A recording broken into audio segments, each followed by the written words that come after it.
Assalamualaikum warahmatullahi wabarakatuh. Bertemu lagi dengan saya, Ruli Pramudita, di mata kuliah Arsitektur dan Organisasi Komputer. Di pertemuan kedua ini, kita akan membahas mengenai CPU. Dimulai dari apa itu CPU dan elemen-elemen apa yang mendopang CPU tersebut. Oke, kita masuk ke materi pembelajarannya mengenai definisi CPU. Definisi CPU sendiri, panjangan dari CPU adalah Central Processing Unit, di mana unit pengolah pusat atau otak komputer yang berfungsi sebagai pemikir dan pemproses data berupa tulisan, angka, gambar maupun suara. CPU adalah rangkaian sirkuit elektronik yang sangat kompleks dan luas yang menjalankan instruksi program yang tersimpan di dalamnya. Fungsi CPU sendiri yang pertama adalah melakukan proses logika dan aritmatika data yang ada pada komputer. Yang kedua, mengatur kerja perangkat keras dan perangkat lunak pada komputer. Yang ketiga, mempercepat proses pengolahan data pada perangkat komputer. Yang keempat, memproses seluruh data yang ada dalam perangkat komputer. Artinya, CPU ini menjadi inti dari sebuah komputer, karena dia akan melakukan proses-proses utama dari mulai logika, aritmatika, lalu mengatur bagaimana perangkat keras dan perangkat lunak itu bisa bekerja dengan baik, dan juga bisa mempercepat proses pengolahan data sehingga bisa memproses seluruh data dengan baik. Komponen CPU. Nah, di sini ada von Neumann arsitektur diagram, di mana terdapat 3 komponen utama ya. Ada control unit, ada arithmetic logical unit, dan register unit. Nah, di sini biasanya ada inputan yang nanti inputan ini akan diproses oleh CPU menggunakan control unit, arithmetic logic atau register unit di sini. Nanti dia akan mengecek ke dalam data dan memori, di mana di dalamnya ada program, ada data ya. Memori ini juga akan berinteraksi dengan CPU, yang nanti hasil pemrosesan itu akan berupa output. Nah, output ini nanti bisa keluar di perangkat-perangkat output dan juga bisa disampaikan ke perangkat lain yang memang terhubung dengan CPU itu sendiri. Komponen CPU yang pertama adalah control unit. Nah, tugasnya adalah mengatur lalu lintas data. Nah, jadi data yang keluar masuk melalui CPU itu akan dikontrol oleh control unit.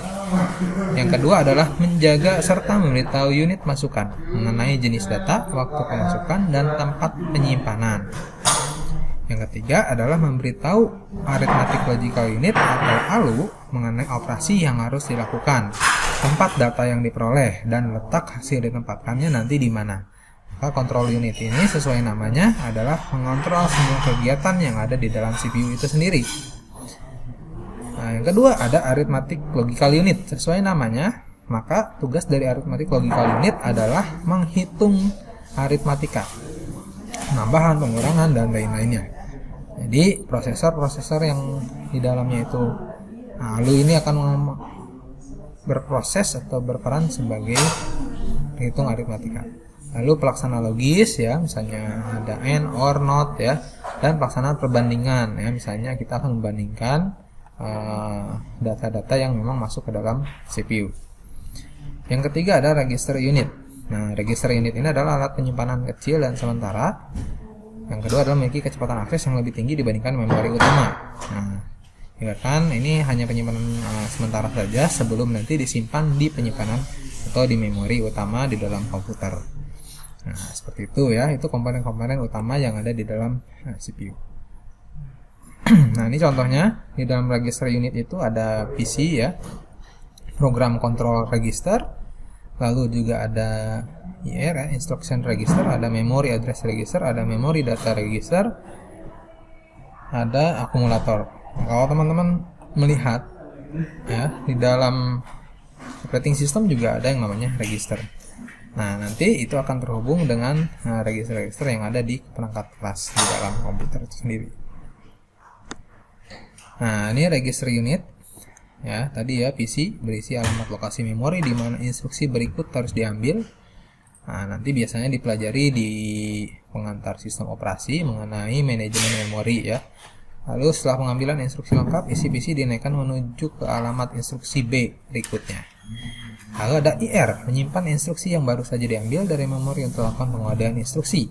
Ada MAR, nah ini alamat memori setelah memori dalam operasi baca atau tulis, atau bisa istilahnya read atau write. Ada IMDR, berisi data yang dibaca dari memori selama pembacaan, atau data yang akan ditulis ke dalam memori selama tulisan. Ada juga ACC atau akumulator, di mana menerima hasil dari proses arithmetic logical unit dan menyimpannya untuk siklus fetch, decode, execute berikutnya. Nah, ini struktur dasar komputer, di mana nanti ada perangkat-perangkat input seperti ini ya, ada keyboard, mouse, ada mikrofon ya, ada webcam. Nah, input ini akan masuk ke dalam sebuah komputer, diproses oleh sebuah pemrosesan atau processing. Nah, apa yang memproses itu ya, CPU itu sendiri. Ya, nanti di sini diproses. Nah, inputan apa yang masuk ke dalam CPU itu, lalu keluar nanti outputnya berupa fetch, decode data ya, berupa bilangan-bilangan biner ya. Lalu masuk ke motherboard. Nah, di motherboard ini akan dilihat ya, data-data input itu akan menghasilkan aksi apa ya, atau reaksi apa. Nah, bisa masuk ke storage ya. Storage bisa USD drive, bisa ROM ya, bisa hard disk, bisa RAM ya, atau juga bisa dikeluarkan langsung ke perangkat-perangkat output ya, seperti printer, speaker ya, atau misalnya monitor sepertinya, dan perangkat-perangkat output lainnya. Nah, sehingga ini adalah arsitektur yang ada dalam komputer, dan terutama di dalam arsitektur ini otomatis ada yang namanya organisasi antar perangkat-perangkat ini. Nah, ini ya terdaftarnya. Nah, ini ya kalau dibikin diagramnya, ada input device, ini output device-nya melalui I/O port dan melalui bus yang ada di dalam motherboard. Nah, dia akan masuk ke dalam CPU. Nah, bus-bus ini akan menyalurkan data ya, hasil input dan hasil outputnya. Nah, bisa juga melalui penyimpanan memori ya di komputer. Nah, begitu selanjutnya. Ini siklus-siklus yang masuk ke dalam komputer. Dan semua yang ada di sini berupa data biner ya, karena data biner yang dikenali oleh mesin ya. Nah, itu adalah bahasa assembly atau bahasa mesin. Oke, jika ada pertanyaan silakan nanti ajukan di forum diskusinya atau bisa di grup WhatsApp. Mungkin itu aja untuk pertemuan 2. Kita bertemu lagi di pertemuan selanjutnya. Terima kasih. Assalamualaikum warahmatullahi wabarakatuh.